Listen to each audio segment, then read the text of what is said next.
Assalamualaikum warahmatullahi wabarakatuh. Apa kabar semuanya? Semoga selalu sehat, dilancarkan rezekinya, dimudahkan segala urusannya ya. Amin. Nah, di video kali ini saya akan berbagi informasi yaitu terkait jadwal pencairan bantuan PKH tahap 2 maupun BPNT tahap 2 tahun 2025. Kapan PKH dan BPNT mulai dicairkan kembali.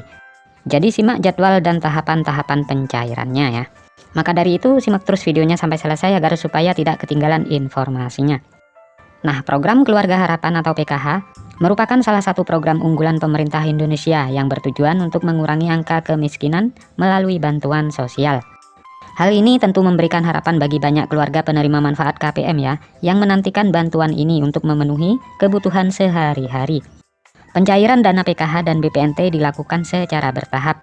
Dana yang telah dicairkan akan masuk ke rekening Kartu Keluarga Sejahtera atau KKS. Adapun KPM PKH BPNT yang dicairkan melalui kantor pos Indonesia.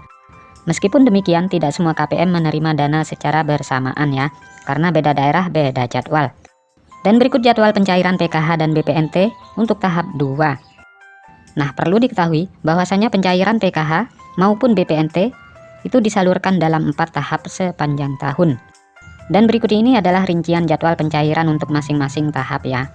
Untuk tahap yang pertama itu sudah mulai dicairkan dan hampir merata ya hingga sampai saat ini. Walaupun masih banyak para KPM yang masih belum cair bantuannya. Sedangkan untuk tahap 2, ini akan kembali dicairkan di antara bulan Mei dan Juni. Untuk tahap yang ketiga, ini akan dicairkan di antara bulan Agustus dan September. Dan tahap yang keempat, di antara bulan November dan Desember, baik PKH maupun BPNT. Nah, dengan adanya jadwal ini diharapkan KPM dapat mempersiapkan diri ya, dan mengatur keuangan mereka dengan lebih baik, terutama dalam menghadapi kebutuhan yang mungkin meningkat di setiap tahapan pencairan. Nah, sementara besaran bantuan PKH bervariasi ya, tergantung pada kategori penerima.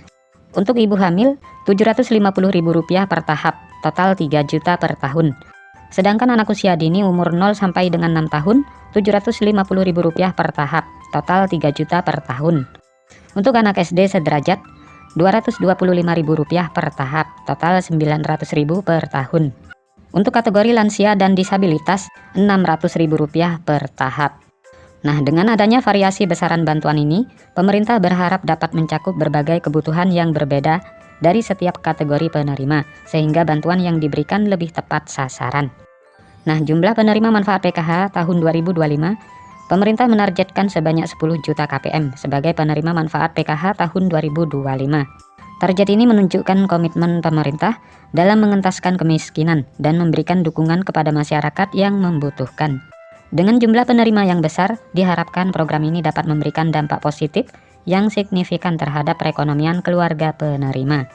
Bagi masyarakat yang ingin mengecek status penerima manfaat, kalian dapat mengunjungi situs resmi cekbansos.kemensos.go.id. Di situs tersebut, kalian dapat menemukan informasi terkait status penerimaan bantuan sosial, termasuk PKH dan BPNT.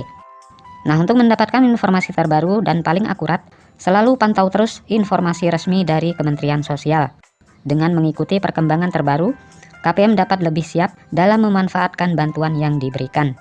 Dengan adanya bantuan ini diharapkan dapat meringankan beban ekonomi dan membantu keluarga dalam memenuhi kebutuhan dasar para KPM. Nah, jadi itulah informasi yang dapat saya sampaikan, semoga bermanfaat. Sampai ketemu di informasi-informasi selanjutnya. Assalamualaikum warahmatullahi wabarakatuh.